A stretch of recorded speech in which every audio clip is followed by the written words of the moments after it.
नमस्कार दोस्तों, आज हम पहुंच गए हैं वीक 4 पर। यानी इस किताब से हमने 3 वीक ख़त्म कर दिए हैं और हम चौथे वीक में एंटर कर चुके हैं। डे 22 है और वीक है 4। हम लोग वोकैबुलरी पढ़ रहे हैं कहाँ से? 6 वीक किताब से हम लोग वोकैबुलरी पढ़ रहे हैं 6 वीक। जो लोग पहले से मेरे साथ जुड़े हैं उनको पता होगा, और जो लोग नए जुड़े हैं वो वोकैबुलरी की प्लेलिस्ट में जाकर पिछले लेक्चर्स को ज़रूर देख लीजिए। आज हम स्टार्ट करने वाले हैं वीक 4 और डे 22। आज का हमारा पहला वर्ड है। सबसे पहले एक्सप्लेनेशन पढ़ते हैं। एक्सप्लेनेशन के थ्रू मैं आपको बताऊंगा कि उस वर्ड का क्या मीनिंग है और किस प्रकार से उस वर्ड को यूज़ किया गया है। जैसे द जिंगो, पहला जो हमारा वर्ड है वो क्या है? The jingo. जिंगो का मीनिंग क्या होता है? Watch out for him, he will get you into war if you can, he is a chauvinist who is always demanding war like policies in foreign affairs. ये लाइनें पढ़ के आपको समझ में आ गया होगा। अगर नहीं आया है तो मैं आपको समझाता हूँ। जिंगो एक ऐसा व्यक्ति है जो हमेशा लड़ाई करना पसंद करता है, वॉर करना पसंद करता है। अगर किसी देश को वॉर नहीं चाहिए तब भी ये उसके पास संदेश भिजवाएगा और उसको बोलेगा कि आइए हम युद्ध करते हैं। यानी ये ऐसा व्यक्ति है जो हमेशा लड़ाई करना पसंद करता है, वॉर करना पसंद करता है। ही इज़ अ सोवेनिस्ट। सोवेनिस्ट का मतलब होता है ये अपने आप को सुपीरियर समझता है बाकी सभी लोगों से, बाकी सभी रेसेस से, बाकी सभी लोगों से अपने आप को सुपीरियर समझता है। और इसका मानना है कि इसकी जो रेस है, इसकी जो जाति है वो बाकी सभी लोगों से सुपीरियर है। तो ऐसे व्यक्ति को कहते हैं जिंगो या जिंगोइस्ट। फिलोसफी जो इसकी होगी वो होगी जिंगोइस्ट, और ऐसा व्यक्ति क्या होगा? जिंगो। नेक्स्ट आगे चलते हैं। द कर्मजन। कर्मजन का मतलब होता है, देखिए, ही is a miserly type. Miserly मतलब होता है जो बहुत ही ज़्यादा कंजूस होता है। ऐसा व्यक्ति जो बहुत ज़्यादा कंजूस हो या बहुत ज़्यादा खर्च करने में विश्वास ना करता हो, उसको हम कहते हैं क्या? कर्मजन।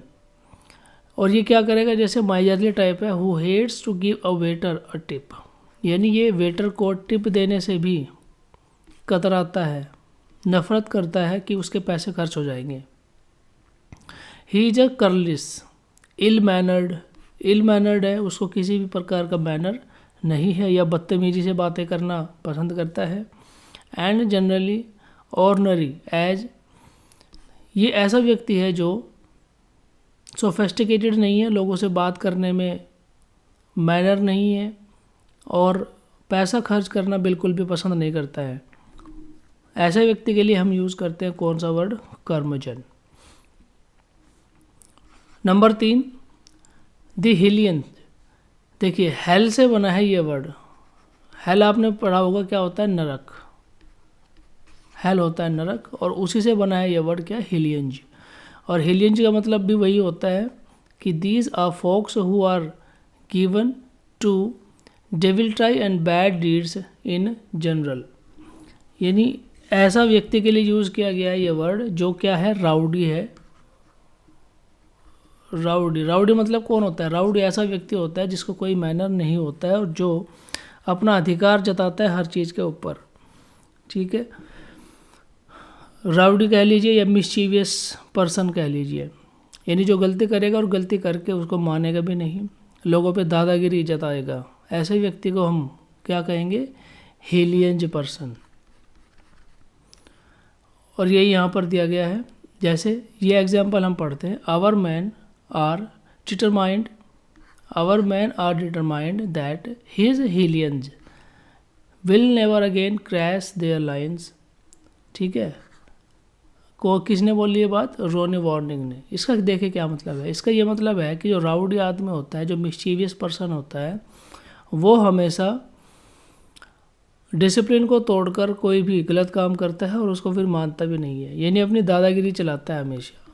ठीक है, दादागिरी। और दादागिरी देखिए, जब आप कॉलेज, स्कूल या कहीं मार्केट में या किसी ऐसे मोहल्ले में रहते हैं जहाँ पर एक आदमी ऐसा है जो हमेशा ही दादागिरी चलाता है यानी अपनी मनमानी करना पसंद करता है। तो ऐसे व्यक्ति के लिए हम ये वर्ड यूज़ करेंगे क्या, हिलियंज। नेक्स्ट आगे चलते हैं। अगला हमारा वर्ड है क्या, पोम्पोसिटी। देखिए ये वर्ड बार बार आपके सामने आया होगा और आपने इसको बार बार पढ़ा भी है। पोम्पोसिटी के बारे में पढ़ते हैं। देखिए एन अनप्लीजेंट एटीट्यूड, अनप्लीजेंट मतलब जो अच्छा ना लगे ऐसा एटीट्यूड।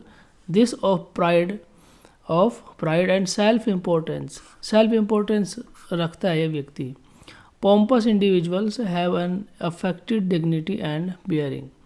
ठीक है, पोम्पस, ठीक है, पोम्पोसिटी या पोम्पस, इसका मतलब ये होता है कि ऐसा व्यक्ति जो केवल और केवल अपना ही बखान करता है, अपने ही बारे में बातें करता है, अपना ही बातें, अपनी ही बड़ाई करने में विश्वास रखता है। इसको मज़ा आता है अपनी बड़ाई करने में, अपनी तारीफ़ करने में। तो ऐसे व्यक्ति के लिए हम यूज़ करते हैं ये वाला वर्ड क्या, पोम्पोसिटी। नेक्स्ट है हमारा वर्ड क्या, बिलिंसगेट। ठीक है, इसके जो प्रोनाउंसिएशन है ना, देखिए ये यहाँ पर दे रखे हैं। ठीक है, ये प्रोनाउंसिएशन भी आप यहाँ से देख सकते हैं। तो ये क्या वर्ड है, बिलिंसगेट। और बिलिंसगेट का मतलब होता है कि this is the name for the vulgar and abusive language. ये क्या है, बिलिंसगेट क्या है, एक वल्गर एंड एब्यूजिव लैंग्वेज का नाम है बिलिंसगेट। ठीक है, यानी जब हम एब्यूजिव और वल्गर लैंग्वेज यूज़ करते हैं तो हम कहते हैं कि वो क्या है, बिलिंसगेट है।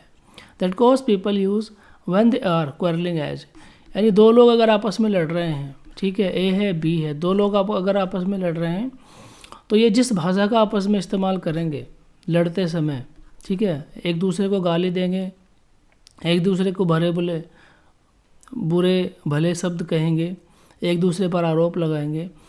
तो ये जो कन्वर्सेशन हो रहा है इन दोनों के बीच में, ए और बी के, दैट इज़ कॉल्ड बिलिंसगेट। ठीक है, यानी vulgar and abusive language. Next है फोर्टिट्यूड। फोर्टिट्यूड का मतलब होता है ऐसा एरिया जो आपका स्ट्रॉन्ग एरिया है। ठीक है, जो आपका स्ट्रॉन्ग एरिया है, जैसे किसी का वोकैबुलरी स्ट्रॉन्ग हो सकता है, किसी का मैथ्स स्ट्रॉन्ग हो सकता है, या किसी का साइंस स्ट्रॉन्ग हो सकता है। तो जो स्ट्रॉन्ग एरिया होता है उसी को कहते हैं फोर्टिट्यूड, यानी strong area. People with this trait have the strength of mind, यानी ऐसे जो ट्रेट होती है, ऐसा जो क्वालिटी होती है फोर्टिट्यूड की, उनका जो माइंड होता है वो क्या होता है, बहुत ज़्यादा स्ट्रेंथ होता है, मजबूत होता है। वो हर प्रकार के पेन, पेरिल एंड एडवर्सिटीज़ को सहन कर सकते हैं। अगर आपका मेंटल फोर्टिट्यूड अच्छा है, अगर आप मेंटली स्ट्रॉन्ग है, ठीक है, इमोशनली स्ट्रॉन्ग है, तो आप किसी भी प्रकार के पेन और एडवर्सिटी मतलब होता है विपरीत परिस्थितियाँ, और पेन मतलब दुख होता है, पेरिल भी मतलब पेन लाइक ही होता है। तो ऐसी कंडीशंस को क्या करेगा, बढ़िया से हैंडल करेगा और सहन करने की उसमें क्षमता होती है। तो इसी को कहते हैं क्या, फोर्टिट्यूड। जब आपका कोई स्ट्रॉन्ग एरिया हो, चाहे वो किसी भी फील्ड में हो सकता है, पढ़ाई की फील्ड में हो सकता है, या इमोशनली मेंटली भी हो सकता है, तो उसको आप फोर्टिट्यूड की कैटेगरी में रख सकते हैं। अब ये जो वर्ड्स हैं जो मैंने आपको पढ़ाए, इनको हम एक मैच द फॉलोइंग में डिस्कस करते हैं। देखिए जिंगो मैंने आपको बताया था क्या था, वॉर लाइक, जो वॉर पसंद करता है। जिंगो ऐसा व्यक्ति है जो क्या करता है, वॉर लाइक, यानी वॉर पसंद करता है। ठीक है, तो इसके साथ में हम क्या, इसके साथ में हम सेकंड वाला ऑप्शन ये लगाएंगे, वॉर लाइक, इसको वॉर पसंद है। कर्मर्जन का क्या मतलब है, कर्मर्जन का मतलब होता है, देखिए, माइजर। ठीक है, कर्मर्जन का मतलब क्या था, माइजर, यानी जो बहुत ही ज़्यादा कंजूस है, टिप भी देना पसंद नहीं करता है, उसको कहते हैं माइजर। नेक्स्ट वर्ड है क्या, हिलियंज मैंने आपको बताया था हेल से बना है। ठीक है, नरक, या जो राउडी लाइक है, ठीक है, उसके लिए हम क्या यूज़ करेंगे, हिलियंज। और हिलियंज यहाँ पर मिस्चीफ और डेविल ट्राई। ठीक है, डेविल ट्राई मतलब क्या होगा, डेविल मतलब होता है, देखिए, दुश्मन। डेविल मतलब होता है दुश्मन या शैतान। ठीक है, तो शैतान की तरह जब कोई व्यवहार करता है तो उसके लिए हम यूज़ करते हैं हिलियंज। पोम्पोसिटी, अपनी ही बातें बढ़ा चढ़ाकर बताना या अपनी ही तारीफ करना। सेल्फ प्रेज, इसको आप यहाँ पर कनेक्ट कर सकते हो, सेल्फ प्रेज। बिलिंज गेट का मतलब होता है देखिए वल्गर एंड एब्यूजिव लैंग्वेज, और फोर्टीट्यूड का मतलब क्या होता है, स्ट्रॉन्ग पॉइंट। तो दोस्तों ये थे आज के हमारे वर्ड्स जो मैंने आपको बताए।